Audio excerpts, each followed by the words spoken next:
Ayajadharmasya sarvadharmaswarupine Stavakaya Dharmasya sarvadharmaswarupine Avataravarishthaya Ramakrishnaya te namaha.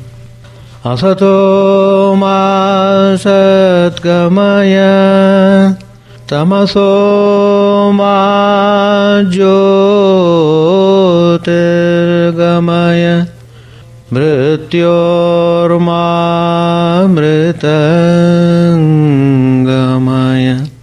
Om Shanti Shanti Shanti. Let us bow down to Sri Ramakrishna, the embodiment of all religions, the Supreme God incarnate. Let us pray to Him to lead us from the unreal to the real, to lead us from the darkness of ignorance to the light of knowledge, to lead us from death to immortality. Today's topic, the excellence of straightforwardness. Some of these qualities we need to cultivate in order to achieve progress in our spiritual life. So, it is very important to note what are the essential qualities required so that one could get success in the spiritual path. So, in order to realize the truth, one needs to give good attention towards practicing these qualities. And one of the most important quality which I am dealing with in today's topic is straightforwardness. If a man is well achieved in this quality, if he is well established in the quality of straightforwardness, God is sure to come towards him. So, what is the straightforwardness? We need to know that. Straightforwardness really means one should be free from all complexities. He should be completely simple and sincere in what he is thinking and what he is talking and what he is doing. So there must be a perfect coordination in his actions, in his behavior, in his movements, in his association with people. So, if a person is remarkably simple and free from deceiving anybody, he is said to be straightforward. The tendency to deceive pushes one to avoid straight path. It is very easy to fall in prey to the bad qualities, but then one has to suffer immensely because of that. A person who thinks he is very clever and thinks that he might deceive anybody, he is like the larva prisoner in his own cocoon. Now, straightforwardness in Sanskrit it is called arjavam. Arjavam. It is one of the essential virtues to be cultivated by those who practice spirituality. Those who practice Vedanta, it is very important that one should be well established in the quality of straightforwardness. In his 20-point program, in the chapter 13 of the Bhagavad Gita, Lord Krishna lists this special quality, arjavam, straightforwardness, as the fifth excellence which is basic to all the other excellences. Modesty, for example, called as amanitvam in Sanskrit, blossoms only on the trunk of uprightness. A pose of humility that conceals crookedness within is a menace to oneself and the world. To take an example, if you study the character of Shakuni in Mahabharata, how he is a classic example of cunningness, crookedness. Because of his tremendous deceiving nature, Dharmaraj, the chief of the Pandavas, was defeated in the game of dice when he was playing with Duryodhana, the chief of the Kauravas. The whole Mahabharata story was displayed as a dangerous consequence of the part played by crooked and cunning Shakuni. Modesty, veiling crookedness, is self-defeating.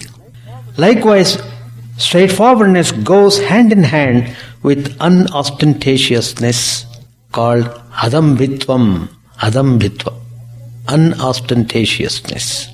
The upright person has no need to show off others. Take him at his word. The straight person takes care not to do any harm or violence to other fellow beings. Arjava expresses itself in ahimsa, that is non-violence. Forbearance, also called kshanti, is also characteristic of the upright. If one follows this quality of uprightness, he follows naturally the other good qualities in himself. So, being himself straightforward, he understands the weakness of others which push them to deviate from the right path. And this understanding enables him to look on their lapses with charity. These 5 virtues, the 5 excellences given by Lord Krishna in the Bhagavad Gita, amanitvam, adambhitvam, ahimsa, kshantihi, arjavam. These are the 5. The humility, modesty, non-violence, forbearance and uprightness. These form a syndrome, each interlinked with and interacting on the others. So how much Lord Krishna was emphatic about mentioning these qualities. Develop these, then you really achieve the goal of realizing God. Without cultivating these qualities, your aspiration to realize God remains a dream. So one has to pay utmost attention to develop these qualities in oneself. Now what is the nature of this fundamental excellence of Arjava? Sri Ramakrishna explains it by saying that one should make the heart, the mouth and the hand unitive. There must be perfect and coordinated link between these 3. That means one should not think one thing, say another and do something totally different. There should be an utter integrity of thought, word and deed. In fact, this is the implication of the term individual. Individual, which means undivided. Individual means undivided. The real individual does not suffer from a multiple personality. He is an unfragmented unity which manifests itself homogeneously and harmoniously through intellect, will and action. It is this straightforwardness that the Bhagavad Gita calls it as vyavasayatmika buddhihi. That means the resolute intelligence. In contrast to it are the many branched thoughts and conduct of the irresolute which the Lord condemns in no uncertain terms. The straight is simple, the straight is natural. If you have studied Newton's law, it reminds us that a body continues to move in a straight line unless acted upon by a force. we deviate from the natural straight path of life because of the group of distracting forces, namely Kama, Krodha, Lobha, Moha, Mada, Matsarya. That is craving, anger, miserliness, infatuation, pride and jealousy. They are all exposed enemies of the human beings. It is because of these enemies we are constantly suffering and suffering and suffering. Because we are constantly under attack by these qualities, negative forces, craving, anger, miserliness, infatuation, pride and jealousy. Now these tiger waves erode the straight edge of personality. Because we are constantly being attacked by these forces, the result would be we become distorted and misshapen. Caught in their grip, the simplicity and naturalness of our existence vanishes, and we find like a merry-go-round, not merry-go-round, misery-go-round. Their impact can be avoided only by persistent determination to keep straight. The Upanishads points out, punyena punyam, papena papam. God is to be achieved by remaining good, doing good and be good. Evil grows when one permits oneself to lapse into evil. To keep straight, we have to resolve to be straight. That's very important. That means it's a conscious moving life. It's a constant attention. And this is possible only if we develop sensitivity. We are sensitive for so many things, but not this thing. A warning bell should ring in our brain every time we detect the least deviation from the straight path. So that means if you notice crookedness, even in the slightest way, it has to be nipped in the bud. You should not allow it to grow, and then it becomes impossible for you to control. Indeed, one can check whether one is progressing spiritually or not by examining dispassionately how far he is able to maintain straightness in his everyday affairs. That means every moment of your life you should be straightforward. That is what is meant. That is the great spiritual quality. If you develop this one quality, you will be developing all the other spiritual qualities. The fact is that these entrapping temptations which generally people come across in the world present themselves at first in quite a pleasant garb, like the golden deer that lured Sita to her epic catastrophe. These tempting desires, they look enchanting in the beginning, but lead the people down the slippery slope to utter ruin. When people first indulge in compromising and prevaricating, it looks innocent and amusing, but the sugar coating does not last, and finally people have to swallow the bitter pill. It is a non-realization of the falsity of these attractions that leads to self-ruination. People imagine that a little relaxation of principles is harmless and provides spice to existence. We have seen many people telling very frequently, when we tell them to take up spiritual path and follow some spiritual ideas in your life, first of all, they are very casual about it. They say, well, let me enjoy the world for a while. That means he wants to pass through the pleasures of this world before he actually wants to practice spirituality. Let alone youngsters, even the old people, the parents who are burning themselves in the scorching influence of the samsara, even they provoke their children to take up the life as normally all other worldly people do. They won't encourage them to take up spiritual path. In fact, By taking spiritual path, one loses nothing. By taking the worldly path, one loses everything. But how few people understand these things. They don't understand that the relaxation once begun does not usually stop. At every stage they keep saying the little more deviation from straightness will not harm anyone. But then with each little deviation people get accustomed to be farther and farther away from straightness. Only when they find themselves helpless in the grip of the catastrophe do they repent too late and in vain.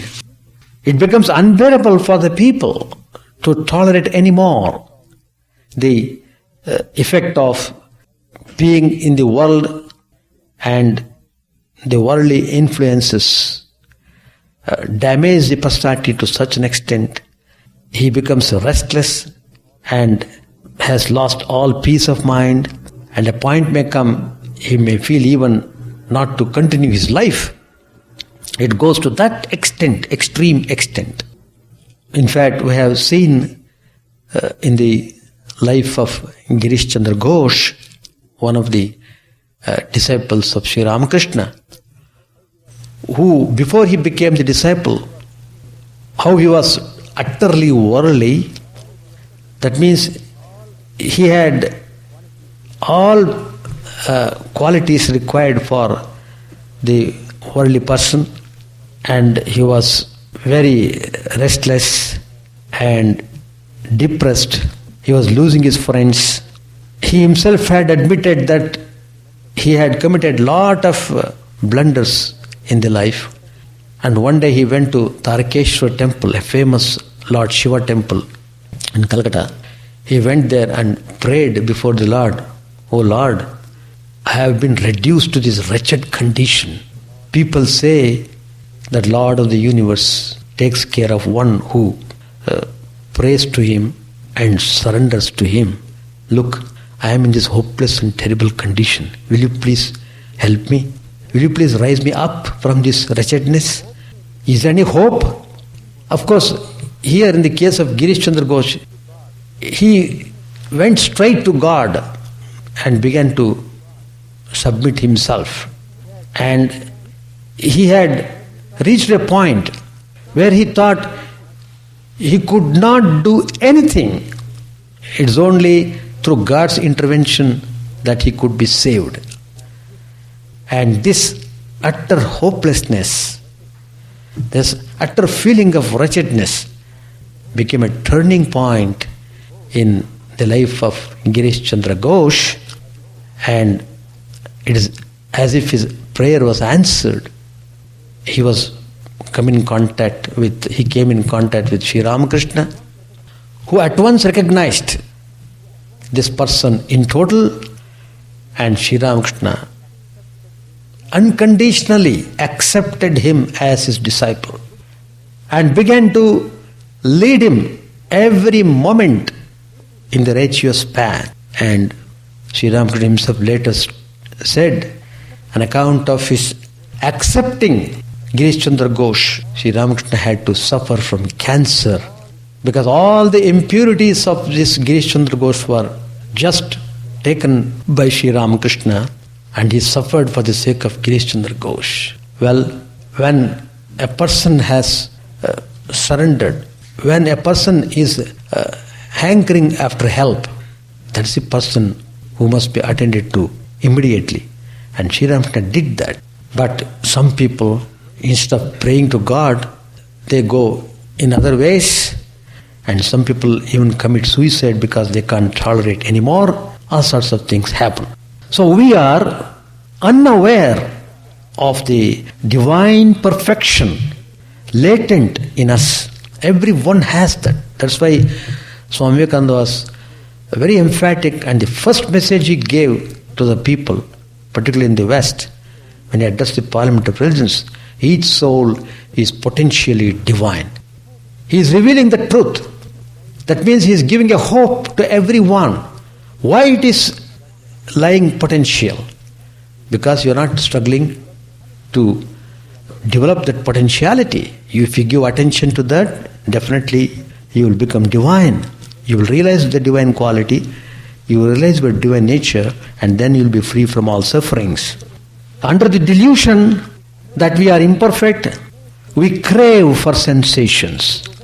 When the desires get thwarted, we get angry. That is krodha. In our greed to retain and increase our possessions, we turn miserly and uncharitable. That is lobha. The possessions make us arrogant and haughty. That is mada. And we are upset when we find others doing better than ourselves in any field. That is jealousy, matsarya. It can be readily seen that all these complexes spring from the basic lack of the realization that we are genuinely not in need of any of these tantrums. When we know the infinite plenitude of the self that we really are, we shall no longer be the bonded slaves of these negative forces.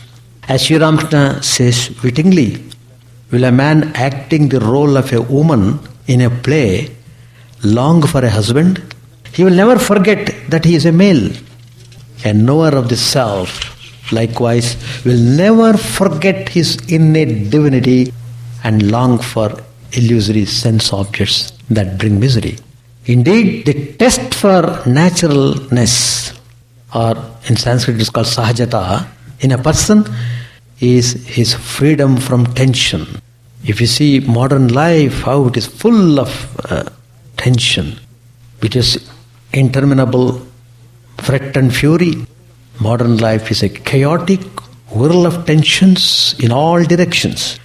When we realize the essential stillness of these distracting pulls and seek poise in the profundity of the self, the quality of life undergoes a beatific transformation and we feel indescribable bliss. The sophistication of modern civilization has distorted our perspectives and made us think that tension constitutes progress.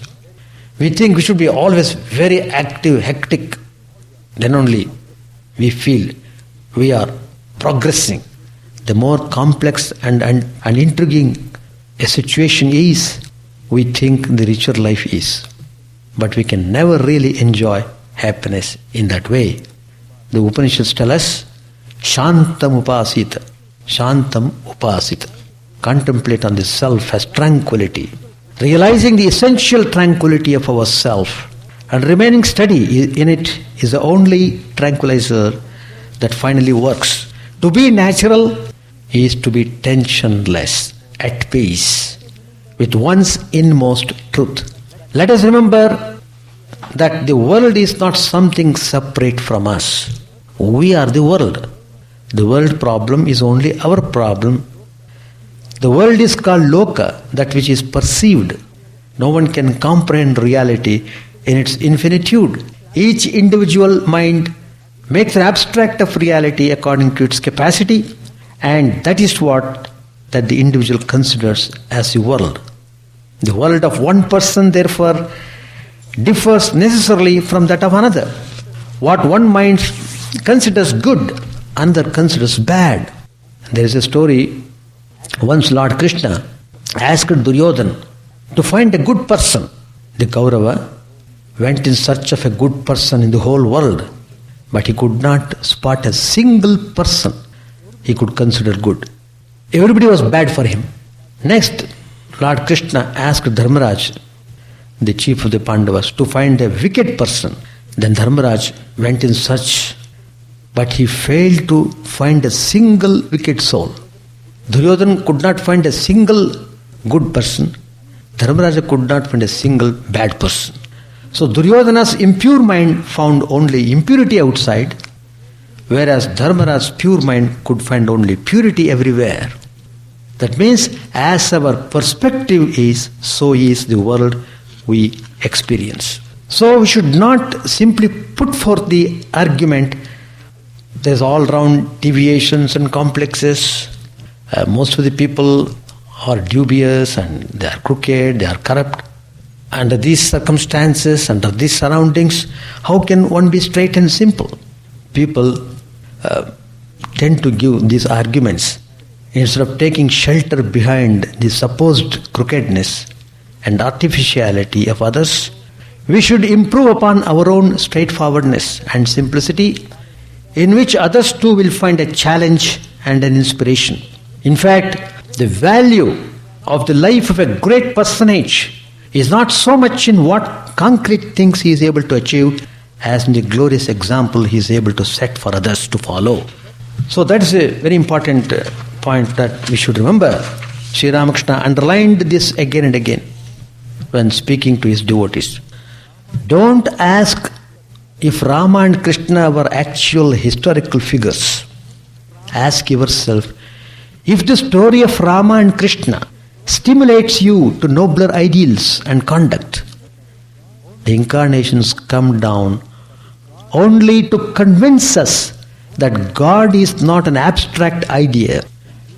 Divinity can be lived even in this human frame. And Sri Ramakrishna is a perfect example. Hence the relevance of God-men like Sri Ramakrishna, whose life, as Swami Vivekananda says, was a living commentary on the Upanishads. Ideas become real only when we live it out. Personalities like Sri Ramakrishna have only one purpose: to convince the doubting world that the great truths of the scriptures are not Arabian Night stories, but facts that can be experientially realized. One can experience it. When Vivekananda put a straight question whether God could be seen, Sri Ramakrishna says, yes, he can be seen. How he could say that? Because Sri Ramakrishna himself has seen God. He has experienced God. And see, he said further, I have experienced God, you can also experience it. And everybody can experience. In order to show to the world that God can be seen while living in this human life, Sri Ramakrishna has shown this in his own life. What is needed is you have to have a real aspiration, real hankering to see God. And then everything will follow. So, Sri Ramakrishna is the most glowing example of straightforwardness and naturalness. He was extremely natural, simple, extremely straightforward, which are the basic spiritual qualities. Whenever people would come to Sri Ramakrishna, he would recognize immediately by seeing the face of the person. Many times he would say, look, he looks like a child, very simple, free from ego, free from all bad qualities. And Sri Ramakrishna would immediately give them spiritual instructions.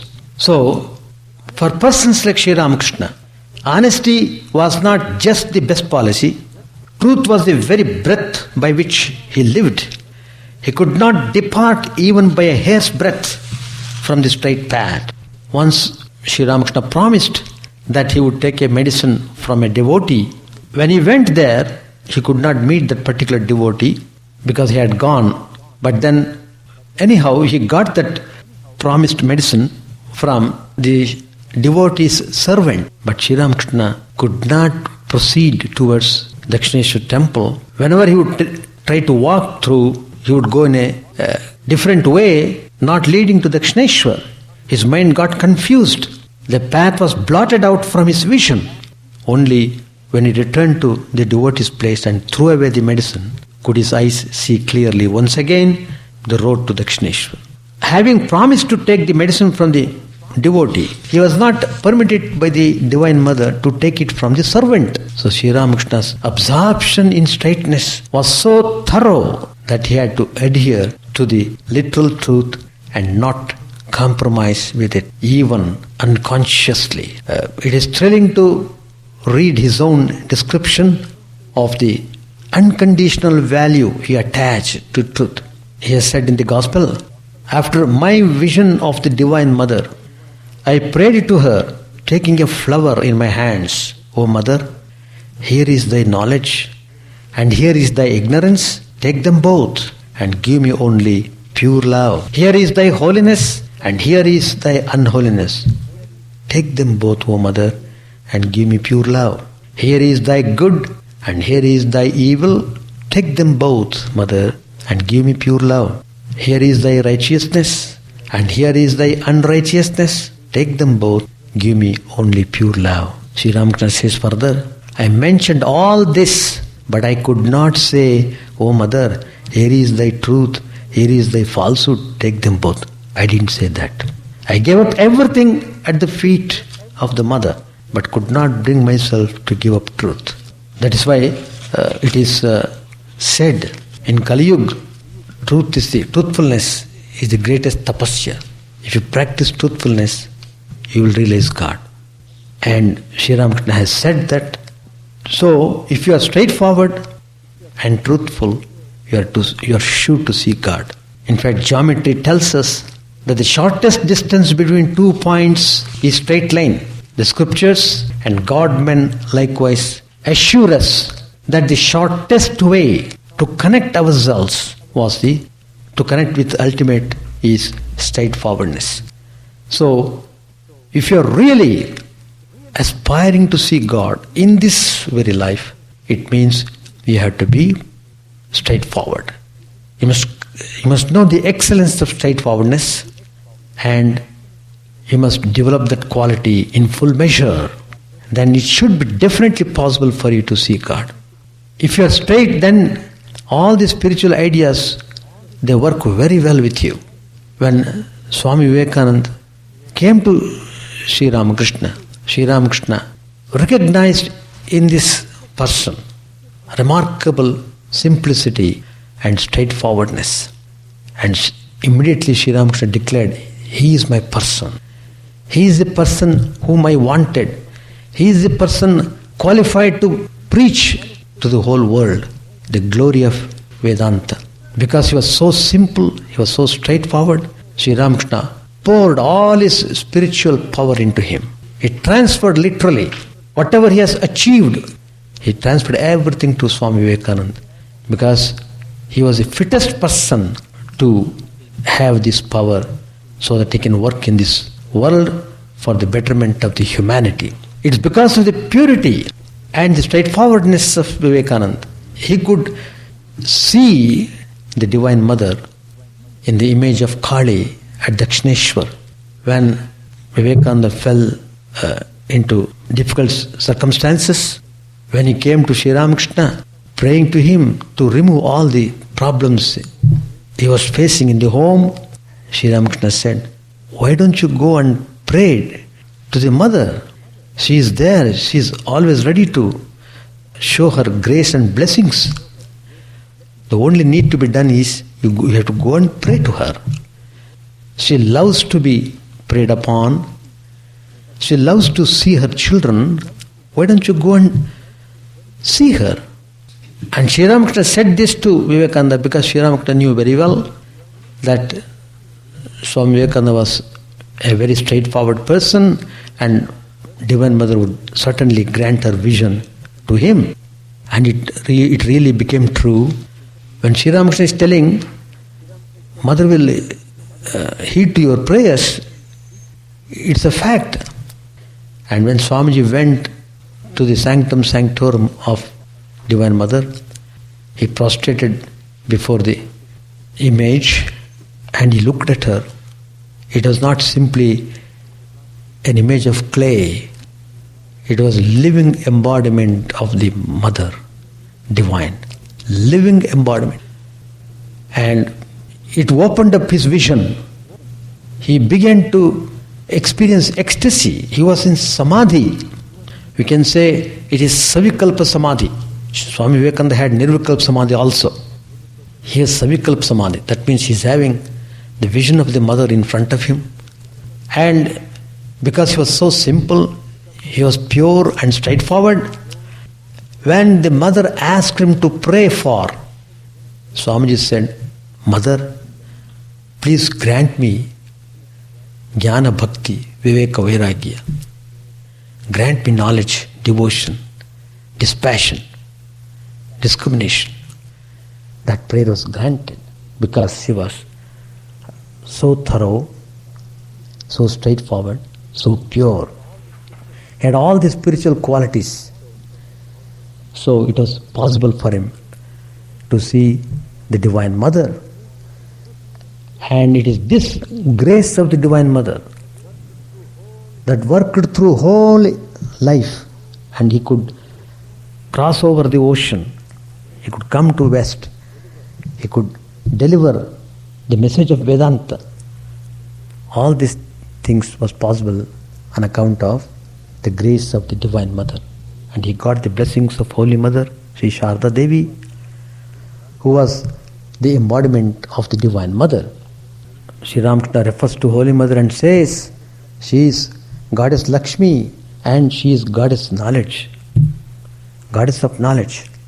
So spiritual wisdom, spiritual prosperity are at her hands. And in this incarnation, she is ready to distribute them liberally to everyone, whomsoever it may be. Whoever comes to her, Mother would grant these things. By the touch of the Mother, by the look of the Mother, by the grace of the Mother, the impurities of the person are simply washed away. He is no more an impure person. So that is the effect of the influence of the holy people. We must come in contact with holy association more often. Then only it's possible to get yourself totally purified. Unless you are purified, it's not possible to see God. So in order even to practice spirituality, you need holy association, you need inspiration, and while doing practice itself, you feel joyful and you'll be able to carry onward in your spiritual path once everything becomes very clear. So by all means we must avoid crookedness.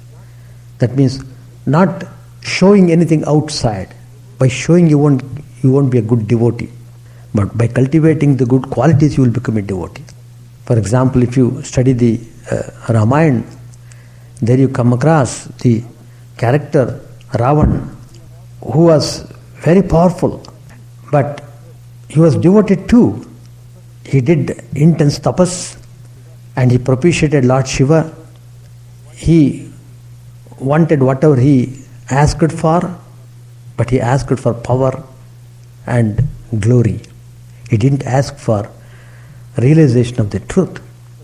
So because he wanted the worldly prosperity, the glory, worldly power, it was granted. But then he became mad after that. That became the cause of his ruin. He was totally losing himself.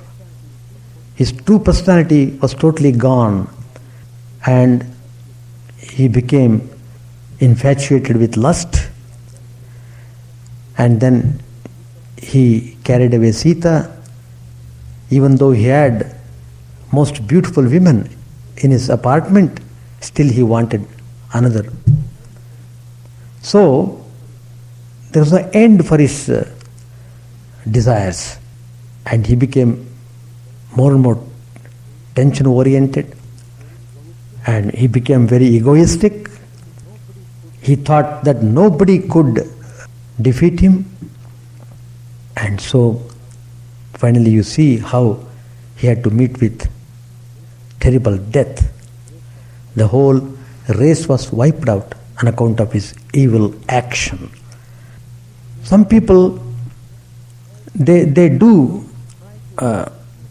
try to take up spiritual path, but if they don't give proper attention in the initial stage, what is called preparedness, if they don't pay proper attention to the preparedness of the spiritual path, they may slip back, they may roll back, they may fall from the ideal. And we have seen many cases like that. Even though they come and struggle to live this life of spirituality, after some time, probably because of the tremendous inbuilt samskaras of the previous lives, they can't continue this spiritual path and they go away. They go away, they lead a worldly life, but they become utterly worldly, more worldly than the real worldly person. But after this stage will come when they repent. I was to become a monk. I was in the ashram for a few days, for a few months, but my fate made me like this. So, it is very important to know these factors. Where are we standing? What do we really want? Are we sincere in our aspiration? These questions must be properly attended upon. Once these are sorted out, everything becomes very clear. If you are attached to the world, you lose everything. But turn your mind to God, you get everything. So coming to God is very important, and world is a forum to teach you a lesson of detachment. Being attached, how you feel miserable, that you will come to know in your life. So you must practice the quality of non-attachment, and you must develop love and devotion. That's why Sri Ramakrishna in his prayer has said, "O Mother, give me true love and devotion. That's all that I need. I don't need anything else." If you have that kind of aspiration, you are sure to get the result, and you will be experiencing God in this very life, and you will realize the sublime truth. Not only you will be in blissful state, you will be able to share that joy with others also, and you will be calm and steady throughout your remaining part of life. So let us try to practice, understand first the excellence of straightforwardness, and give all attention to cultivate this quality, the quality of simplicity and straightforwardness. Then I am sure you will be able to reach the goal in this human life itself. Thank you very much.